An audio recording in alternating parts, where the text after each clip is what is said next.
Ladies and gentleman, ಸ್ಟಾಲಿನರನ್ನ CM ಆಗಿ ಒಪ್ಪಿಕೊಳ್ಳೋಕೆ ರಾಹುಲ್ ಹಿಂದೇಟು ಹಾಕಿದ್ರ? ಅಷ್ಟಕ್ಕೂ ಸ್ಟಾಲಿನ್ ಮುಖ್ಯಮಂತ್ರಿ ಆಗೋದೇ ಇಲ್ವಾ? ಅಣ್ಣಾಮಲೈ ಮುಂದಿನ ಹಾದಿಯ ಬಗ್ಗೆ ರೋಚಕ ಟ್ವಿಸ್ಟ್ ಏನಿದೆ? ಈ ಕುರಿತ ಅಪ್ಡೇಟ್ ಇಲ್ಲಿದೆ. ನೆಲ ಜಲ ಭಾಷೆಗಾಗಿ ಪ್ರಾಮಾಣಿಕ ಪತ್ರಿಕೋದ್ಯಮ. ನೀವು ನೋಡ್ತಾ ಇದ್ದೀರಾ ಫೋಕಸ್ ಟಿವಿ. ನಾನು ಪವಿತ್ರ.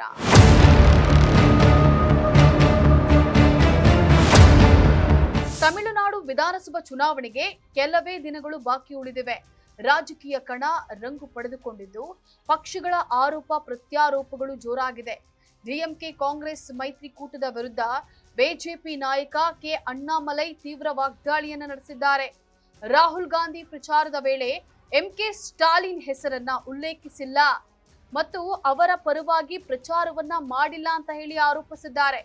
ಈ ಮೂಲಕ ಸ್ಟಾಲಿನ್ ಸಿಎಂ ಆಗಲ್ವಾ ಅಂತ ಹೇಳಿ ಪ್ರಶ್ನೆಯನ್ನ ಮಾಡಿದ್ದಾರೆ. ಖಾಸಗಿ ವಾಹಿನಿಗೆ ನೀಡಿದಂತ ಸಂದರ್ಶನದಲ್ಲಿ ಮಾತನಾಡಿರುವಂತಹ ಅಣ್ಣಾಮಲೈ, ಬಿಜೆಪಿಯನ್ನ ಹೊರಗಿಡುವಂತ ಸಲುವಾಗಿ ಕಾಂಗ್ರೆಸ್ ನಾಯಕರು ಪ್ರಚಾರವನ್ನ ಮಾಡ್ತಾ ಇದ್ದಾರೆ.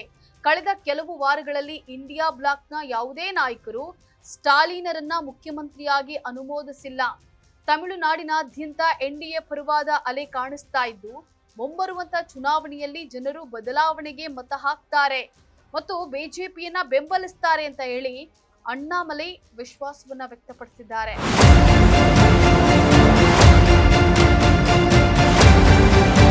ರಾಹುಲ್ ಗಾಂಧಿ ಮತ್ತು ಸ್ಟಾಲಿನ್ ಚುನಾವಣೆಗೆ ಒಟ್ಟಿಗೆ ಪ್ರಚಾರ ಮಾಡೋದಿಲ್ಲ ಅಂತ ಹೇಳಿ ಘೋಷಿಸಿತ್ತು. ಇಬ್ಬರು ನಾಯಕರು ಪ್ರತ್ಯೇಕ ವೇಳಾಪಟ್ಟಿಯನ್ನ ಪಾಲಿಸಬೇಕು ಅಂತ ಹೇಳಿ ಕಳೆದ ವಾರವಷ್ಟೇ ಡಿಎಂಕೆ ತಿಳಿಸಿತ್ತು.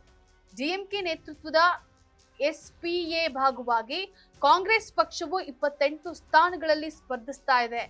ತಮಿಳುನಾಡಿನಲ್ಲಿ ಡಿಎಂಕೆ ನೇತೃತ್ವದ ಮೈತ್ರಿಕೂಟ ಸೋಲಬೇಕು ಅಂತ ಹೇಳಿ ರಾಹುಲ್ ಗಾಂಧಿ ಬಯಕೆಯಾಗಿದ್ದು, ಅದಕ್ಕಾಗಿಯೇ ಅವರು ಪ್ರಚಾರಕ್ಕೆ ರಾಜ್ಯಕ್ಕೆ ಬರೋದಿಲ್ಲ ಅನ್ನುವಂಥ ಅಣ್ಣಾಮಲೈ ಹೇಳಿಕೆಗೆ ತಿರುಗೇಟು ನೀಡಿದ ಡಿಎಂಕೆ ಸಂಘಟನಾ ಕಾರ್ಯದರ್ಶಿ RS ಭಾರತಿ, ರಾಹುಲ್ ಗಾಂಧಿ ಒಂದು ಪ್ರದೇಶದಲ್ಲಿ ಪ್ರಚಾರ ಮಾಡಿದ್ರೆ ಮುಖ್ಯಮಂತ್ರಿ ಇನ್ನೊಂದು ಪ್ರದೇಶದಲ್ಲಿ ಪ್ರಚಾರ ಮಾಡಲಿದ್ದಾರೆ ಅಂತ ಹೇಳಿ ಹರಿಹಾಯ್ದಿದ್ದಾರೆ.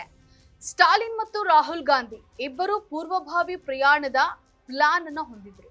ಅದರ ಪ್ರಕಾರವೇ ಪ್ರಚಾರವನ್ನ ಮಾಡಲಿದ್ದಾರೆ ಅಂತ ಹೇಳಿ ಅಣ್ಣಾಮಲೈ ಆರೋಪಕ್ಕೆ ಡಿಎಂಕೆ ತಿರುಗೇಟನ್ನ ನೀಡಿದೆ.